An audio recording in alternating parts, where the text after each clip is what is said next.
All right, welcome to Dual Redundancy, the only podcast where you can hear all latest in television and entertainment news with too many hosts with exactly the same opinions. I'm one of those hosts, David Allen, and another one is John Berwick, and a third one is Kyle Bridger.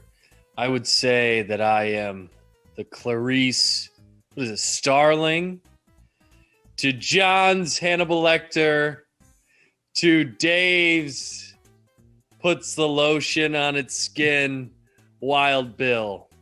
Now, did Buffalo Bill actually put the lotion on his skin? I think it was on somebody else's skin because he was worried about their skin. Okay. I don't know. Well, either way, you're a creep. Yeah. I'm just joking. And also, guess what? You're not even legally allowed to say John's name when you're talking about Clarice, because as Hannibal Lecter, you can't say that. There's some major rights issues, and we're going to get to it when we talk about the Hannibal Lecter spin-off show that can't say Hannibal Lecter, Clarice. Oh boy. And then there's a movie. It's movie month, and it's Judas and the Black Messiah. A lot to get to tonight. We got to jump into the show. So, John, start me off. What is this first segment?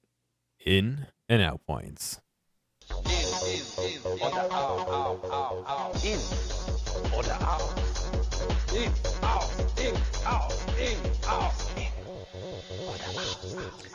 Yes, it is. It is in and out points. Let's see here. Our first one, kind of COVID related. We've talked about this delay multiple times on the podcast because this film is always being delayed. The James Bond film, No Time to Die. There's no time for it to ever come out. It was originally supposed to be released November of 2019 before multiple delays have pushed it to at least October of 2021. It was rumored to be Daniel Craig's final outing, but I don't know. He's not done with the film yet because there's possibly some reshoots being involved. It was reported a few weeks ago that they may need to do reshoots for a very unique reason. By the time the film's finally released, the gadgets will be noticeably outdated. Remember all those gadgets, John? All the tech that Q or M or R, whoever is there, giving it to him. They may be out of date when they shot it because it's 2 or 3 years later, I guess. As in what? It's come to the consumer market and they're everyday items. What is he? Is he defeating enemies with like instant coffee pots and stuff? Like, why? How could they be out of date already? Great question. I don't know. Yeah. I feel like, though, in these like Daniel Craig recent James Bond's films that they almost are joking about the tech. I think in one of them, they give him a pen and he's like, "Oh, what does this pen do? Does this?" He's like, "Nothing. It's just a pen or something." Like, it's just like, so yeah. I don't know what tech they're really talking about. Are you surprised by this, John? Not John, Kyle? Well, to me, I always thought the technology was like a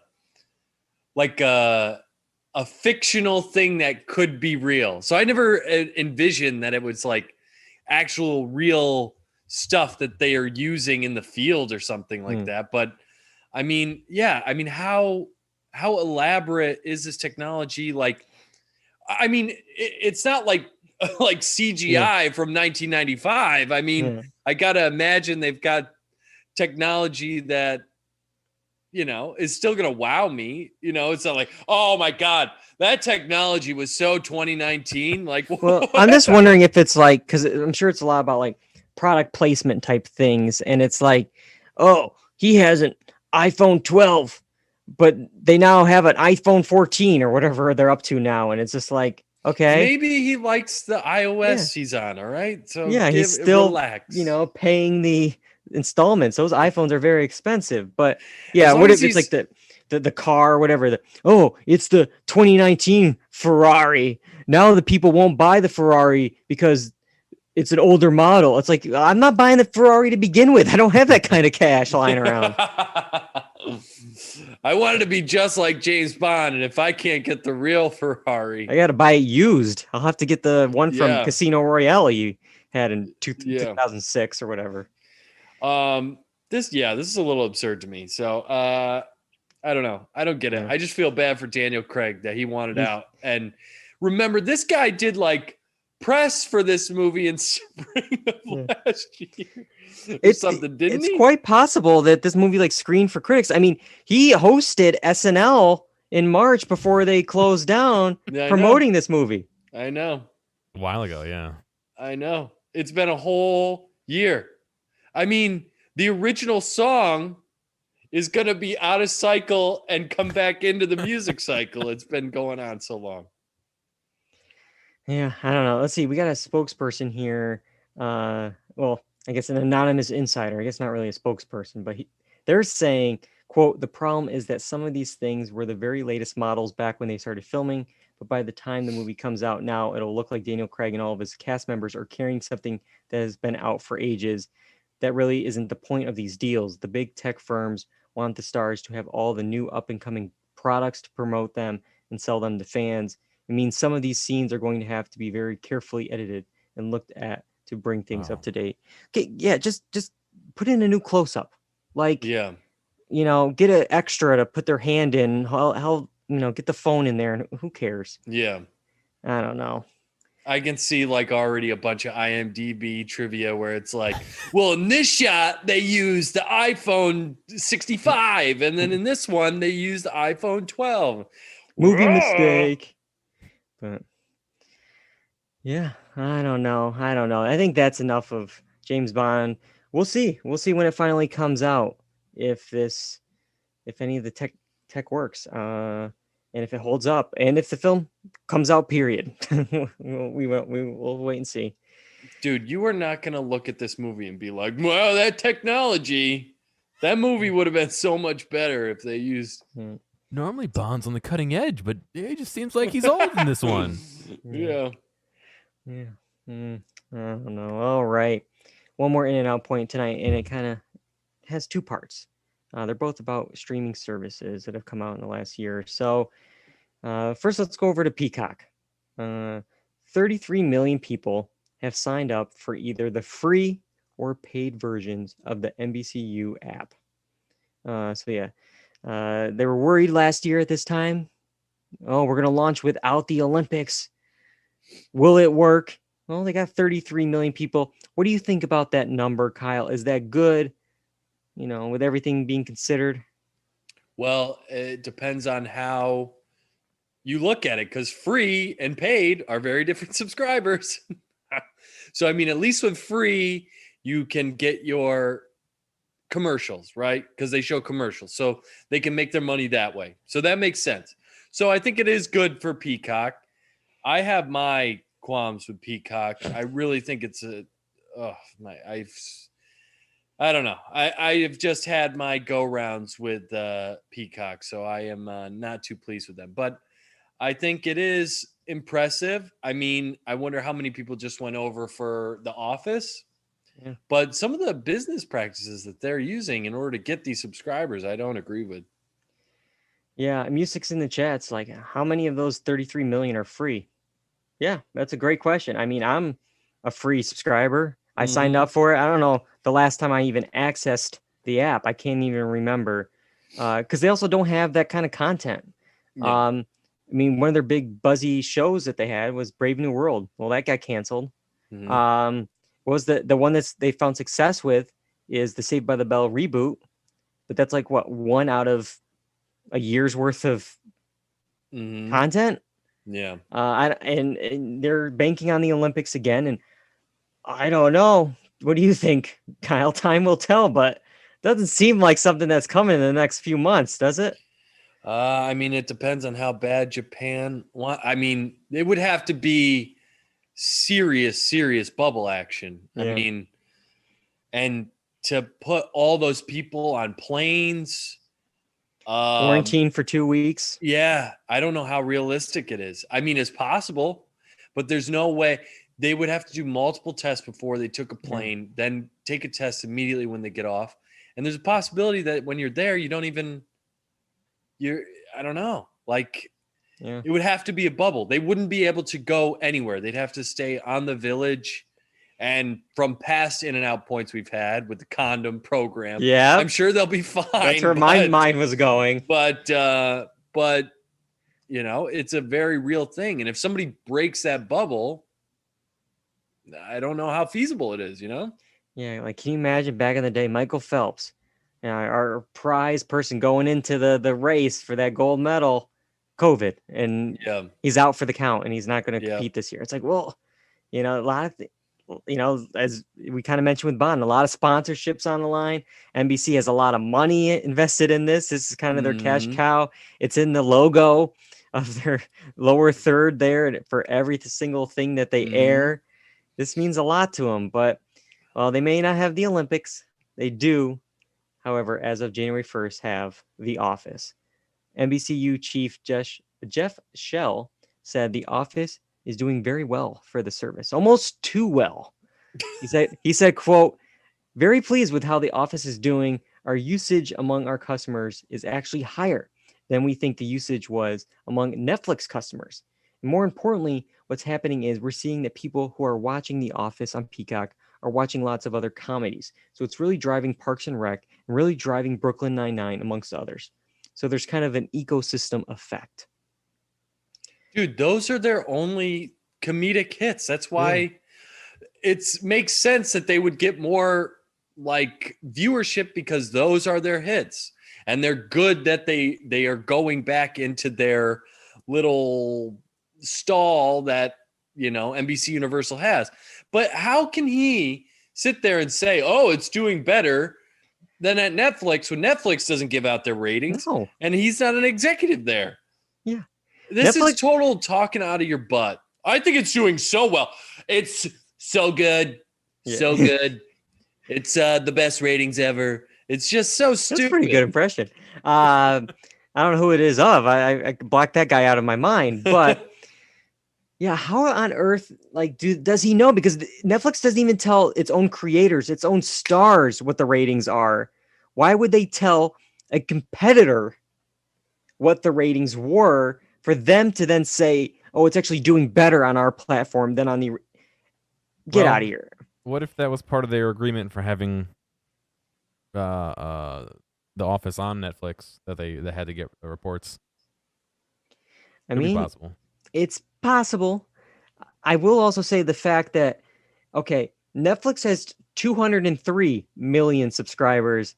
Peacock has 33 million subscribers. I'm gonna go with it. Probably did better on Netflix than the one that has much less subscribers. But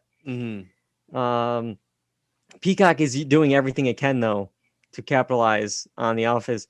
I don't know if you saw the graphic because they have 3 tiers. It's kind of very confusing. They have the free tier, the premium plus, or I'm just making up those titles, but it's pretty much the idea here. One completely free, one with some ads, and then there's a third one with no ads, but then an asterisk. Well, there's still going to be ads for NBC related content. So it's very confusing, but they're trying to simplify it by pretty much saying, well, this tier, you get seasons 1 and 2 of The Office for free. And then in this tier, they're pretty much using The Office to explain the tier system. Yeah. Because like that's their show. That's the only show that they can market and get people to tune in for Peacock for. Well, what's crazy to me with this, with the streaming services and just DVR and wanting to play anything whenever you want to, it's insane to me that Peacock has the Premier League, which is soccer, in its stable, right? But anything that's shown on NBCSN or any of the other, they might not cross over to Peacock. So there's some games that you wouldn't have on Peacock. So unless you recorded it, if you had NBCSN and you recorded it, it might not show up on Peacock. Why would you do that? Yeah. You're trying to get people to go to Peacock. Now you're trying to get them. Well, you don't need Peacock. You actually have to get YouTube TV or cable or something to watch those games. And then we talked about in an out point recently, the sports network for NBC is going away. So then they have the WWE, right? And the NASCAR, I think, maybe going to USA. USA. Things are going all over the place. All these Yeah. companies need to come up with what their brand is before they start launching streaming services and launching channels. It's Well, just if I went into conspiracy theory mode, it'd be like, well, NBC Universal is owned by Comcast. They're a cable company and they want their cable views. So why would we be nice? You're paying for the streaming service. Why would we be nice and get rid of our cable thing? We're going to make you pay for that so that you can watch this. It's so absurd and obnoxious. yeah. Companies are making some weird choices. Looks like Peacock's trying to get you to spend money. Apple TV, on the other hand, Apple TV Plus is making it so you don't spend money on their service. They're extending their free subscription trial again, this time through July of 2021. So that means if you were among the first people to take that 1-year free deal all the way back in November of 2019, you will get 21 months of Apple TV Plus for free. I mean, of course, you would have to have bought some kind of Apple product to qualify for this, but you got 21 months free of Apple TV Plus. I signed up, or I got an iPhone last January, February. I have Apple TV Plus now for a year and a half. I got it through July. Customers on the monthly plan who were paying $4.99 a month will get an App Store credit in that amount for the next 5 months because they keep extending this trial. What do you think of this idea, John, of giving out a service for free? The only thing I could think of is they're trying to get people hooked. They're trying to get, the Mandalorian and all that stuff hooked into people. That's not them, is it? That's the other plus. Yeah, that's the other plus. I keep getting mixed up. They're trying to get people's hooks into them and keep them and get them, invested in the ecosystem so that when they do start charging, people continue it. Is my guess. I mean, I still, apparently I don't know what even they have on their network still. I think we did the same thing last week or 2 weeks ago. They have Greyhound. That's all I know they have. The morning show, Ted Lasso. Yeah, okay. I don't know if I liked either one of those, but maybe I'm not. Maybe I needed to spend more time on the app. Maybe I need some more free months. But yeah, I don't know. I guess it's a nice bonus if you paid into it, or maybe they're worried about their scheduling and they haven't released what they thought, and they're like, oh, well, we don't want people to leave because we don't have anything yet. Maybe we'll give them a free little extra bonus or something. I think that's what it is. It's scheduling. I think it's because of the pandemic. I think they thought that they were going to have season 2s of all these shows, the morning show, all those different things ready to go. So once that free year ends, the season 2 of the morning show was coming, or season 2 of whatever was coming, and they don't have those in the can ready to go. I'm not going to complain. Mine was going to end in February later this month, and there's some Tom Holland movie called Cherry. Some kind of buzz around it. I get to see it for free now. I don't have to pay anything. I got it through July. Maybe I'll catch up on Ted Lasso. Free is always good, except when Variety did the stats on this. The majority of Apple TV Plus subscribers, as of last quarter, are free subscribers. 62% of Apple TV Plus subscribers are the free subscribers. Of all those subscribers, 30% of them claim they plan to renew. That's great. But 29% do not plan on resubscribing, and the rest are unsure. So you have 2/3. I don't think I'm going to keep going with this. I'm not sure, but I don't think I'm going to keep going with this. That's not good. That's not good. Kyle, would you be one of those ones that would resubscribe after a free trial?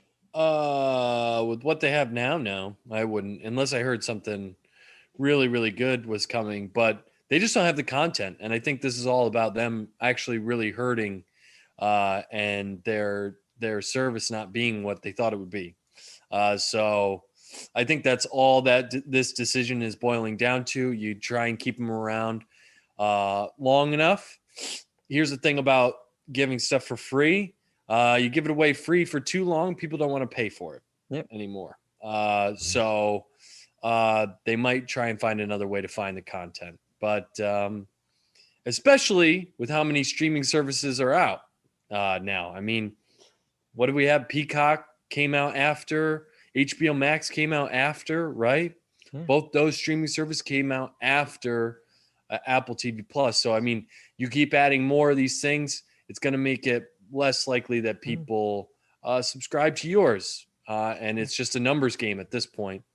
So I don't know. I think they're actually really hurting because, I mean, Apple is a giant and they're a behemoth. Yeah. So I think they can afford to lose money on the creation of the stuff. Fine.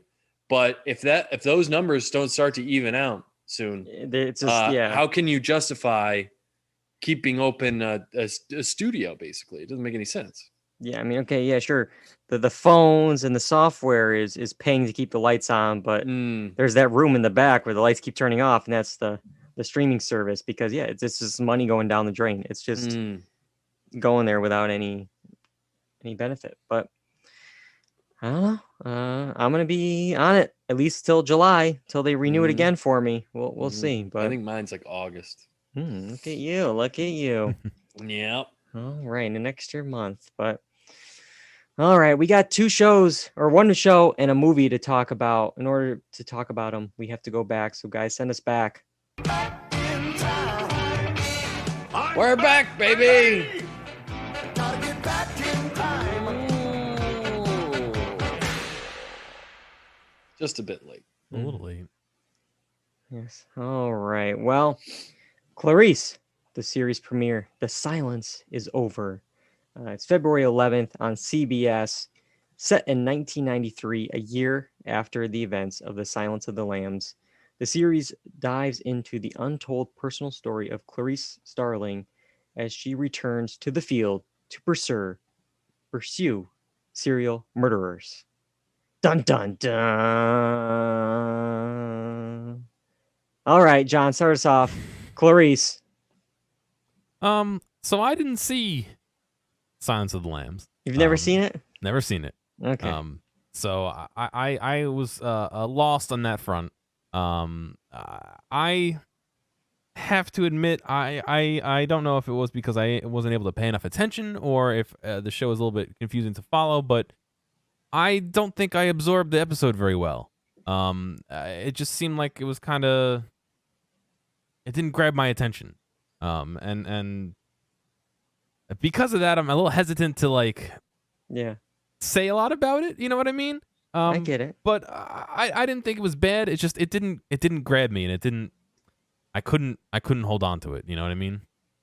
I get it. I recently saw Silence of the Lambs for the first time, and Mustic's in the chat already was yelling, "What about you?" And I'm sure I'm gonna get another one about me just finally watching it.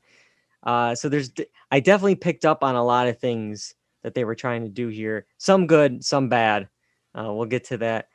One of the things I will say, I thought Rebecca Breeds, who is Clarice in this, is doing actually a pretty good Jodie Foster accent. She has a very specific accent in Silence of the Lambs, and I thought it was pretty good. There was points where I almost thought oh, this VO from the movie, or is this her doing it here? There's just enough Silence of the Lambs kind of stuff for fans to stay intrigued, I feel like, at least in this first episode. I don't know how long that can go. Kyle disagrees with you. Really? Oh, you don't like the accent, Kyle? No, I think the accent's fine, but I thought the Silence of the Lambs stuff I'm talking about is like Easter eggs. I'm not saying it's the good stuff from the movie, not the visual style, the acting, the writing. None of that stuff is here. No, None of that's here. I know what you were saying about the Easter eggs thing, and I think some of the ones that they had were pretty dumb. Well, they are dumb, but they have them there. That's what I'm saying. That's fair. That's fair. They're not the best, but there's Easter eggs there to keep you. Hey, that's that thing. I remember that. Yeah. But to go along with that, they do have it in there, but it just feels tacked on. It just feels like the writers thought, it'd be cool if we put a little reference into the Silence of the Lambs because that's what we're about here, huh? And it's just I don't know if you want to continue with what you're saying. No, you go right ahead. I'll go back to mine. Yeah. Dude, to me, this show stunk, and it stunk big time. I Hated this thing. I hated it. The very first like montage editing, I'm like, okay, so they're trying to rip off the Hannibal TV show. It felt like that with these like, it was like blood going through water and then like it dispersing and diffusing, and then we edit a bunch of quick edits, and it's like all this like CBS trying to do prestige drama, and then it wasn't terrible. I'll say the look was a little bit better than some of the other CBS. The normal procedurals. So in that way, fine. We're fine. The writing, horrible. It's horrible, dude. I wrote some notes because it was just wow. You got some homework from Kyle this week. So they're in the scene. Clarice is going to see the attorney general, right? But first she had to go through some therapy, right? And we realized, right, she might have PTSD. She's got, whatever. She goes to the attorney general. The attorney general, here's the gist of this conversation with the attorney general.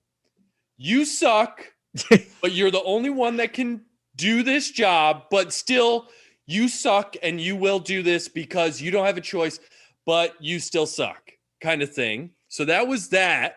I had something written down like that where the senator or the attorney general is literally like, you want to go back to the BSU? Well, they hate you. Yeah. They can't understand what you went through. You have to own your reputation, but you're still a rookie. You only caught one person, but you got to own your reputation because you're so good, but you're not.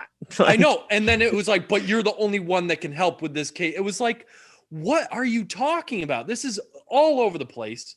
Then the next thing I have written down here is she goes to the site of the serial killing, whatever scene.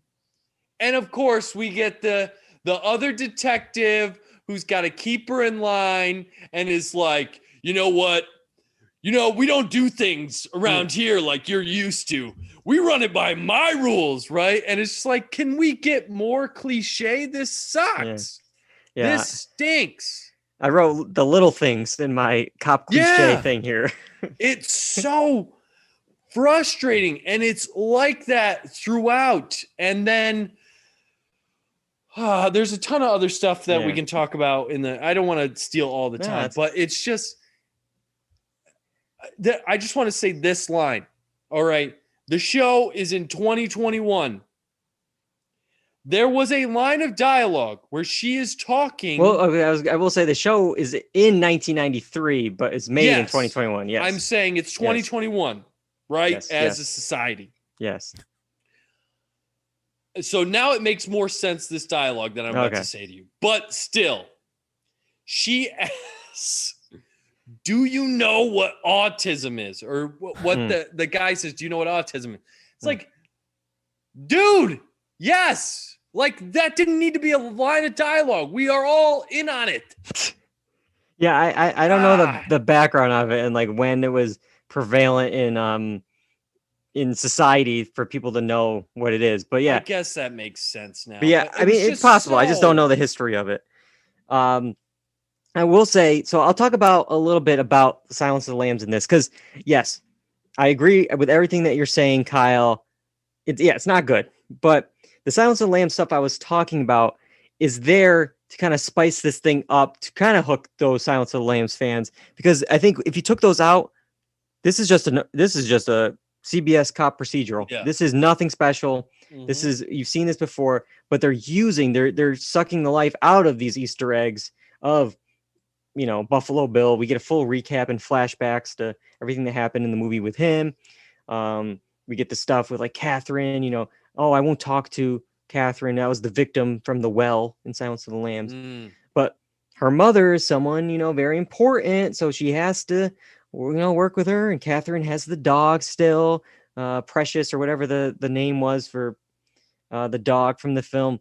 Mm-hmm. The one that I was really just annoyed with is the thing with the lotion, because sure, that's a very iconic moment from the movie. It's a line people quote, but I don't know why it's really connected to Clarice, because Catherine is the one that's given lotion by Buffalo Bill, but the FBI is giving it to Clarice as a taunting joke.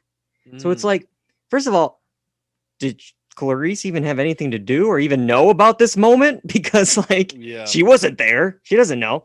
And then two, why is the FBI giving her crap like this? How many serial killers did they take down? She's a badass. So why is this like, Buffalo Bill? It's like, yeah, I shot Buffalo Bill. So, like, mic drop. It's like a weird, like, I don't know. I didn't get that whole like scene at all. It's like, yeah, again, they just wanted those. Yeah, that's why I said the Easter eggs are stupid. Well, they're stupid, but they're there to hook the people along, to pull them, the breadcrumbs. Yes. And they got to do something here because legally, which is really kind of confusing here, legally, the series cannot feature or make explicit reference to Hannibal Lecter. Well, that's why they said, you were... they skated around it. Yeah, they definitely skirted around it quite a bit. Oh, man. But, like, okay, think about this from just the world for a moment. Clarice took down Buffalo Bill and was on the hunt for Hannibal Lecter. I mean, was talking with him, had this very close relationship. It was her and him the whole movie. He's escaped at the end of Silence of the Lambs. And we're not going to get Hannibal in this series. So does that mean this person who loves hunting down these people and standing up for victims is going to be like, yeah, Hannibal, he's doing something. I don't know, whatever. I'm just going to forget about him. It's like, why are we doing this then if you can't have it connect with Hannibal? Like, you can't even say his name. You're gonna have to call him like Lannibal Hector. Like, you can't like. It's like Lord Voldemort. You just can't say his name. So she's gonna try and say his name, and somebody's gonna come over and like run their finger down her lips, like shh. Yeah, but yeah, it just seems stupid. Like, what are we doing here if we're not even going to do that? Like, and I agree with you. It felt like it was trying so hard to be style. The intro with the slow-mo rain and the shot with the lens flare, and then it cut to flash bulbs. It was just like, what kind of effect can we add in to get the show going? And I felt like the episode was, especially in the beginning, fast-paced, because there was like, well, we got to recap the movie. We got to set up the premise. We got to set up the case of the week. Like, there were so many things to do that you weren't really, they were like, there was audio from a conversation underneath the next like scene just because they had to fit all this stuff in. They were packing it so tight. Yeah. I mean, within 3 minutes, especially towards the end, I don't want to cut you off and steal, go ahead. But like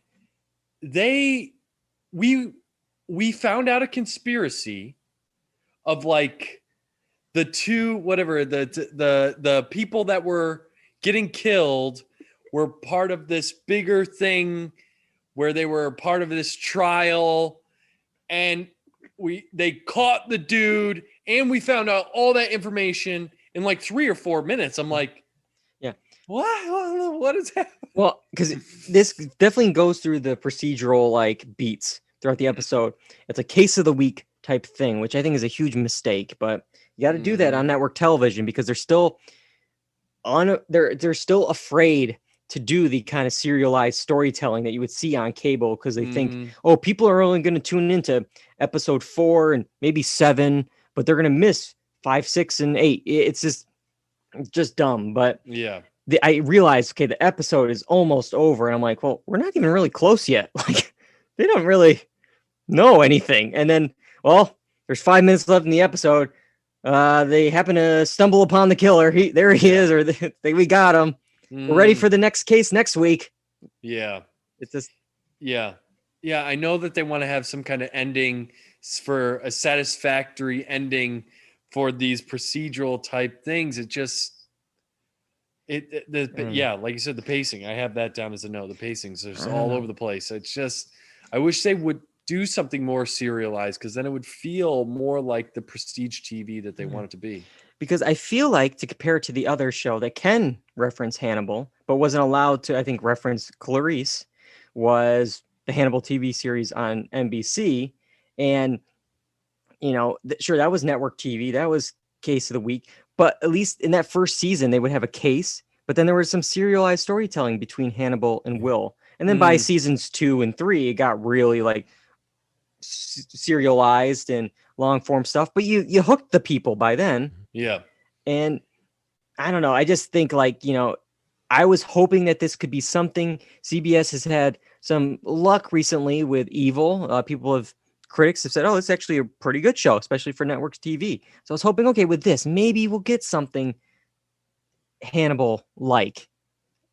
No, this wasn't close. This wasn't there. No, this thing stunk. Also, I can't imagine the legalese. So Clarice and Hannibal Lecter have their rights in two different places, or they only bought the rights for one? Or I was listening to other? a podcast, and who knows if this is completely accurate, but I think this series pretty much has it's based on because there's a series of books, of Hannibal books, and they own the rights, whoever was created in that book. So Clarice and a couple other side characters are in that book. Buffalo Bill is in that specific book. He's created there. They get that.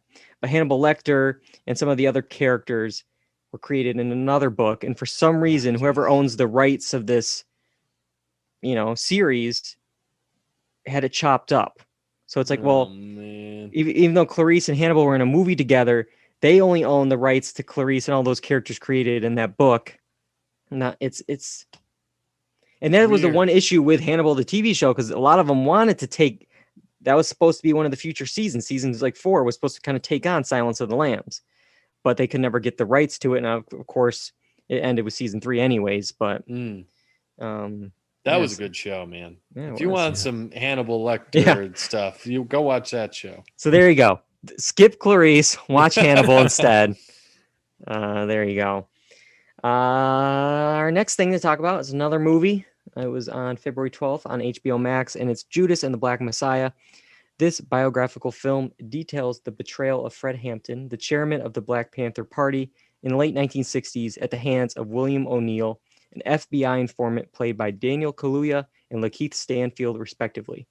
The film's been nominated for a Golden Globe, SAG, and Critics' Choice Awards, and the film also stars Jesse Plemons and Martin Sheen. Let's start off with Kyle this time. What do you think of Judas and the Black Messiah?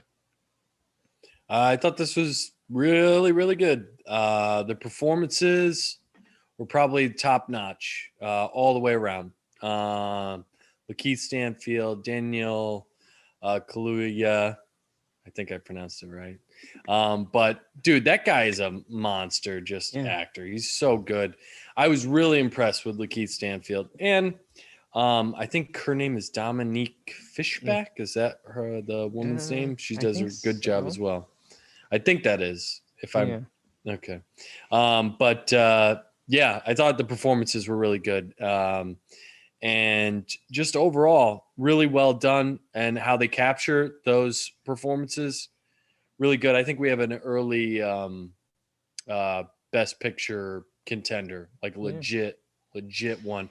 We finally got a movie on streaming that didn't suck so much. Yeah, I was worried HBO was going to go 0 for 3 because we saw Wonder Woman, we saw The Little Things. I'm like, this is the next one. This is definitely not in that column at all. Yeah, no, it's just really well done overall. And I will say there was 1 or 2 moments. Did you guys have audio dropouts where there were times where the audio faded under, and it was they lost all room tone and there was nothing underneath the dialogue, and then it would just pop back in. It was the weirdest thing. But besides that, I mean, it was really well done. I really liked it a lot. I think, you got Lakeith Stanfield, Daniel Kaluuya, both of them just morphing into their characters. They're definitely should be up for, and I think they're up for some of those SAG and Critics' Choice Awards, as I mentioned. I mean, Daniel Kaluuya, if you hear his original, his actual accent, and then you listen to those speeches by Hampton, it's like what he's delivering there. How's he doing that? And then Lakeith, I mean, he's on the edge the whole time. He's faking to be tough, and he's worried he may get caught, and he's playing the mole, but he's also kind of liking what he's hearing, and his allegiances are torn. It's like there's a lot. It's a very complex character based on someone that's real, and everyone's just doing a great job here. The whole ensemble. John, before I go any further down the rabbit hole here, what did you think of Judas and the Black Messiah? I agree with Kyle. I thought it was great. No, I agreed it too. You didn't agree with me. I liked it. No, not. I don't agree with David at all. Just Kyle. Okay. But yeah, I thought it was great. The cinematography was there. The acting was there. The performances were there, and yeah, I really enjoyed it. I think that kind of says it all. Yeah, the film I felt very more cinematic than like what we've been seeing recently with some other HBO and other streaming movies.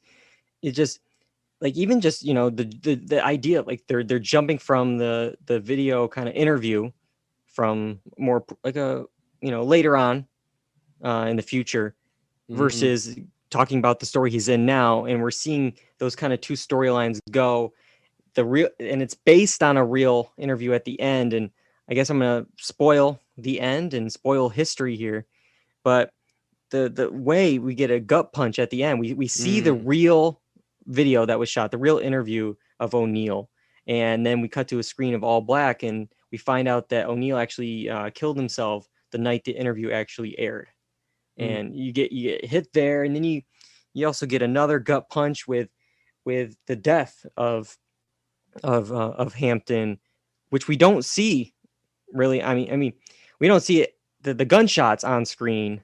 We stay on his girlfriend. We stay in her eyes. We stay with her, and even there, the acting from her, the cinematography from there, the sound choices from there, it still hits you, and you don't even need to see it on screen. Yeah. Yep.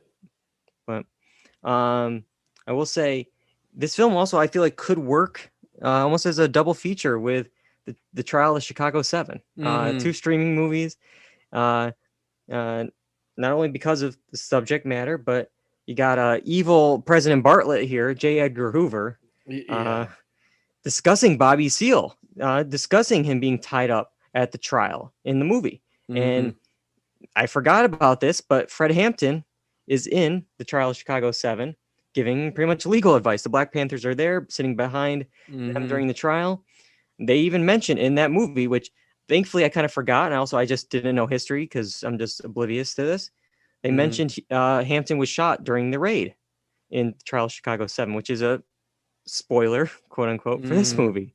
So I think these two movies would actually work pretty well together. And I always wished in these movies that kind of take place around this, same time and are released similarly. I wish we almost kind of had whoever was cast as Fred Hampton in Trial of Chicago 7 was Daniel Kaluuya, and we kind of got like the cinematic universe of all these characters. That would have been, I think, pretty cool. Cinematic universe for civil rights activists. Because what was when Mindhunter season 2 came out, they had an actor play they played Charles Manson, and it was the same actor who later that summer played him in Once Upon a Time in Hollywood. Yeah. So it's kind of like, okay, that's our Manson for 2019. That's our guy. And that could have been,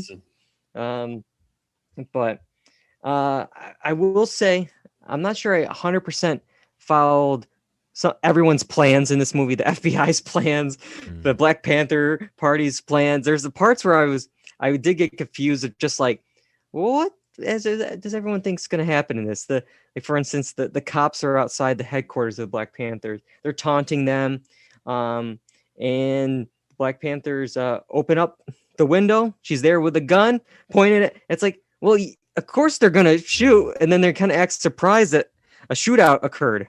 Same with the guy who goes to a convenience store, starts shooting at the cops, and then he's shocked and yelling expletives when they shoot back. It's like, well, yeah, like you didn't see that coming. Like there's this conflict between you guys, and it's also, I don't know. Is this so? There's points where I'm like, well, yeah.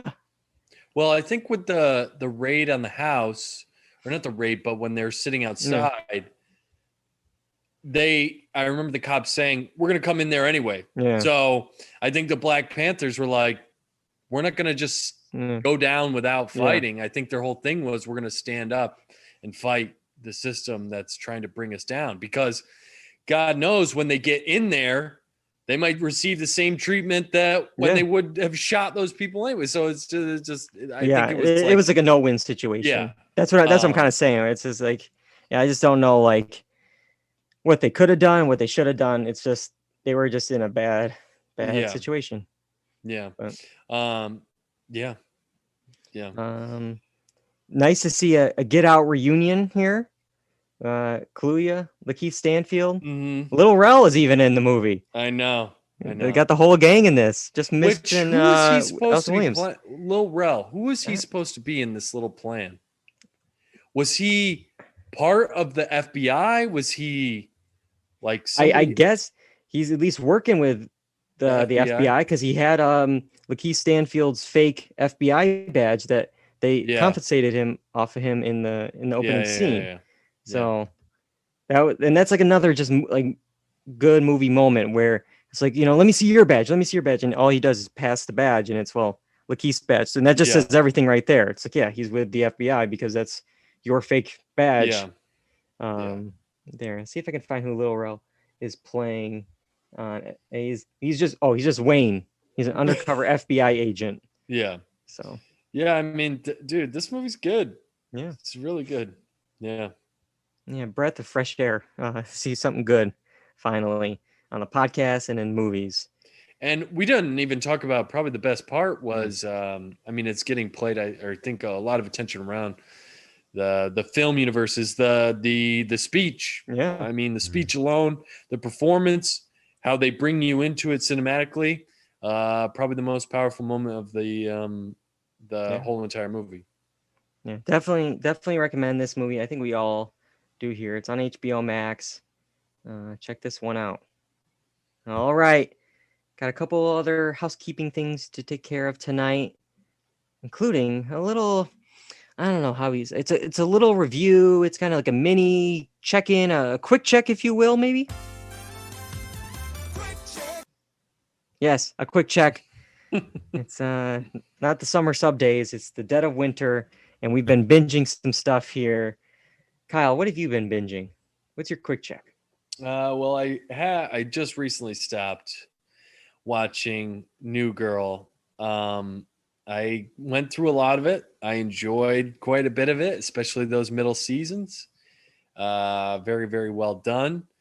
And then I got to a point where I was like, I got to take a break because this show is starting to stink, like really bad, and starting to stink. I mean, I made it to the 21st episode of the 6th season. I think I have like 9 left to watch, and I just couldn't bring myself to continue. I will say those early seasons are good. Yeah. And each season kind of brings about a new appreciation for the different characters. Especially like Nick and Schmidt and Winston, I get a new appreciation for. But as we go on in the later seasons, some of the scenarios that they're putting these people in, I'm like, who thought of this storyline? It didn't really work for me. Some of that stuff, just the situations and the timing of stuff. It's like, wait, they were in the bar, but now he's at work and then they're at the bar. Like, it's like the timings don't match up. It was just weird. And just those kind of, I know it's a sitcom on, network TV show, but it was the tropes and the cliche dialogue over time. And I feel like the characters grew up, but like, I feel like they didn't know what to do with the characters. Yes, as they once Cece and Schmidt got together, it was like, well, this kind of changes the dynamic, and then they brought Megan Fox in, and then this whole and then she leaves and then comes back. And Coach comes in and leaves. They needed to figure out what the show was and was going to stay, because it's like this will they won't they between Nick and Jess. They get together and then they break up, and then Megan Fox comes in and then they get together and then they break up and then they get together. It's just like this will they won't they really can't last this long, in I think modern television. Yeah. It either has to be a long time of will they, won't they? They can't like get together and then break up and get together, break up. It's just, it Yeah. doesn't work because it feels like you're kind of driving without a roadmap of where these characters are going. And then some of these things, I mean, even with Jess and Nick or any of their other romantic encounters, it would be just the most absurd stuff that they would come up with, that these people would like break up or not want to be with that person. Like, oh my God, they tie their shoelaces the wrong, or And it's like I'm just Seinfeld, making, yeah. I'm just making it up. But it was just like, what is this? What is going on? Yeah. But not in like a funny way. It was just like, I can't what? remember. You're creating conflict when it's like, what is the conflict here? Yeah, I can't remember. The final season, they do a time jump, right? Did you make it the final season? I did not, but Oh. I'm 2 episodes away from Sorry. the season. I'm- It's fine. I knew they did it because I'm I could pretty see sure, in, like, the yeah. next- Like they do like a time jump for like, and it's only like for 6 or 7 episodes. It's like, well, why did we do this? Like it was almost like I think ended well where it was, and I feel like those last, from what I remember, those last few episodes are like, this is just not necessary. We just did not need this. Yeah, so I just stopped watching it. Cold turkey. I wasn't even interested to keep going because Wow. I was just like, all right, whatever. I kind of saw what the characters were like. Didn't need to know how it finished, and it was well past its prime. Yeah. Wow. So let's move on. It's All like I right. never finished The Good Place either. I've got 5 episodes left or something. That's also crazy because I feel like that show is such a plot heavy show that like to not know kind of how it ends. Well, I mean, I've told you how it ends, but still like, all right, let's see. I got a quick check for you. I think it might surprise some people here. I'm talking about Framing Britney Spears. It's produced by FX and the New York Times. And this doc kind of takes the inside look at the iconic singer's rise to fame, her struggles, and the very restrictive conservatorship that spawned the Free Britney social media movement.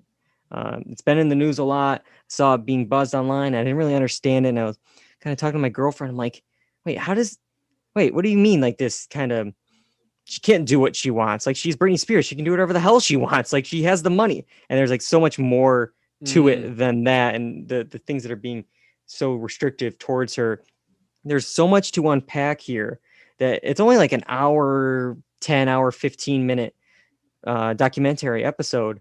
And I feel like even watching it, I'm like, I think they have enough here for kind of like a Last Dance, OJ Made in America kind of longer doc series, because we see how, and we see the rise of fame, we see the downfall, we see all the issues, and you kind of get your eyes opened up to like, we really treated her and celebrities, whether, Paris Hilton, Lindsay Lohan, all those kind of celebrities like garbage, especially in that early 2000s kind of time period. And there's certainly a double standard. I mean, when we were applauding men for, even recently going to rehab, taking care of themselves, doing all their things. And then when women do it, it's like, oh, they're crazy. They're dumb. What do you mean? Like they're out there. And you saw all those pictures of Britney and stuff. And then I'm sure if you had name a celebrity doing the same things, a male celebrity, be like, oh, he's just artsy. He's just misunderstood. He's just, method. And it's just like, well, I mean, look how many opportunities Shia LaBeouf's gotten. Yeah, there you go. Turn it around, and he can't. There you go.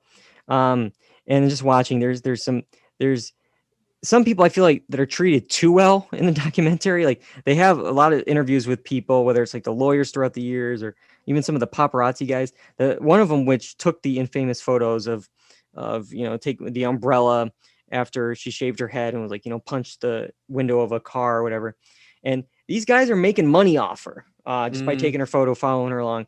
And there was like a moment in the thing, it's like, well, she never told me to stop. All she had to do was just tell me to stop. And it's like, what are you talking about? I saw her on camera telling you to stop. What did she have to use this, the secret word forever? Like, stay away from me forever. Oh, he followed her along the entire night from house to house. And she's trying to take care of her kids who she was taken away from because of these images that you would post. And it's like, she's just trying to take care of her family. You're making money off her. And it really opened my eyes to a lot of stuff, a lot of the late night talk shows. There's a moment in this when that we see a Family Feud category back from John O'Hurley days, and it's top 8 answers on the board. Name what has Brittany lost, and it's like her mind, her kids, Oh, man. her, and it's just like we're just beating, a defenseless kind of person. But I mean, it's the same. Dude, it's the same thing with, it still goes on today. I mean, that's why any of those magazine or Snapchat things like the Daily Mail, any of that stuff is all paparazzi photos. It's like you see somebody on the beach and they're like, oh, like looking like that. And you're like, yeah, because some paparazzi was like hanging out in a bush.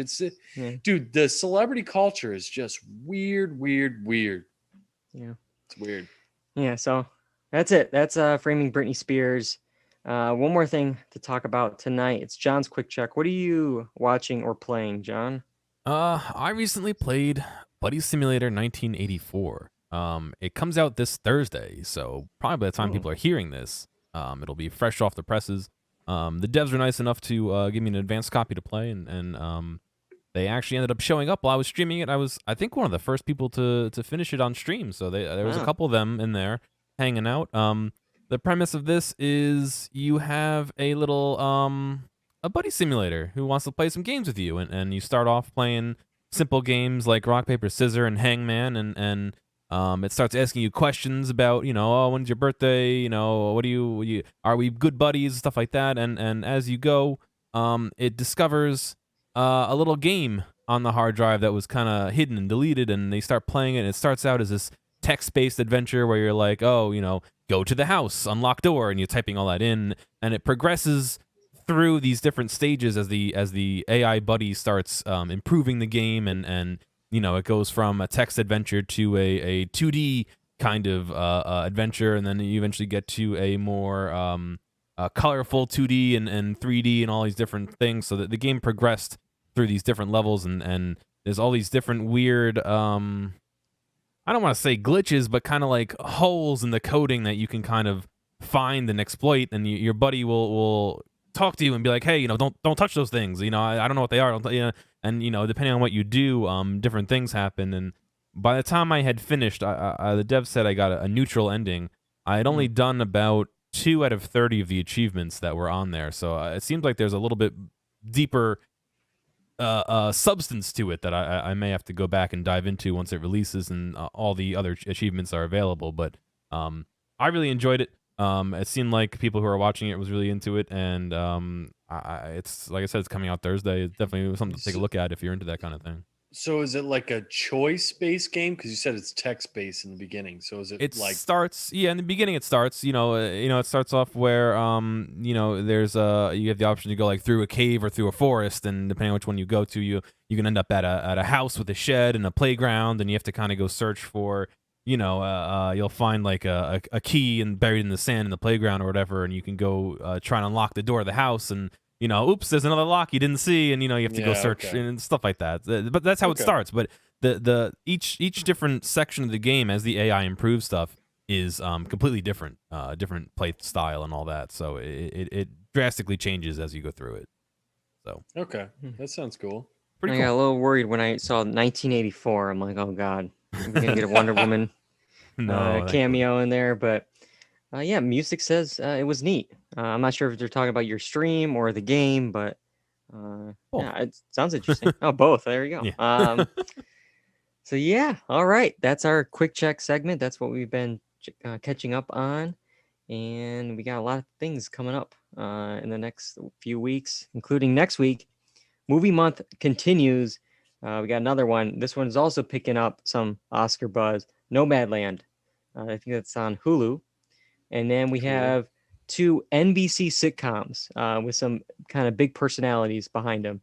One is Kenan Thompson there, and The Young Rock, which is The Rock. So we'll talk about those 2 sitcoms. And let's see here. I got a little tease. I got a little thing, maybe kind of put this on the back burner, get you guys thinking about some things here.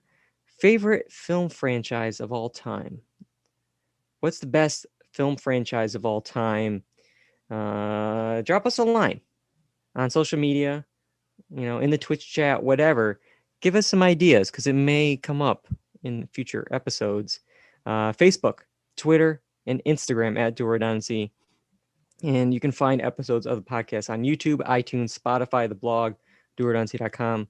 And of course, live Tuesday nights on Twitch, twitch.tv/dualredundancy, 8 p.m. Eastern on Tuesday nights. I want to thank both of you guys for joining me tonight, for suffering through Clarice, enjoying Judas and the Black Messiah. I couldn't do it without you guys, and for John for directing the show. Thanks, guys. Sure. All right. Until next time, I'm David Allen. John Berwick. And I'm Kyle Bridger. And that's all we got for Dual Redundancy. Goodbye, everybody.